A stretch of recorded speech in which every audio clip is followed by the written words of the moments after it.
লেখা আছে সিকিউরিটি, নিরাপত্তা। বাংলাদেশের মানুষের নিরাপত্তা নাই ভারতের কারণে, এজন্য আমরা সবাই বাংলাদেশের সিকিউরিটি। আপনারা আমার মধ্যে কোনো পার্থক্য আছে? আপনি এখানে দোকানের সিকিউরিটি, আমি বাংলাদেশের সিকিউরিটি নিতে হবে আমাকে, কারণ এখানে অনেক মানুষ রয়েছে যাদেরকে সীমান্তে হত্যা করছে, এটা জানেন? আমাদের নদীগুলো শুকিয়ে দিয়েছে তারা, এবং এখনো আমাদের সব জায়গায় ইন্টারফেয়ার করে তারা।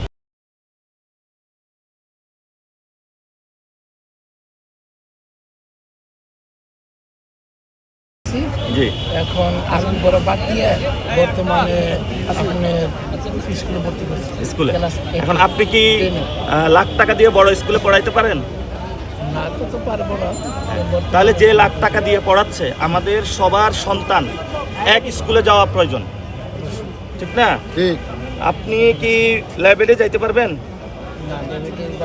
ঢাকা মেডিকেলের ওয়াশরুমের খুব বাজে অবস্থা, তাহলে ঢাকা মেডিকেলে সবারই আসতে হবে, সেটা হলো আমাদের স্বাস্থ্য ব্যবস্থা হবে।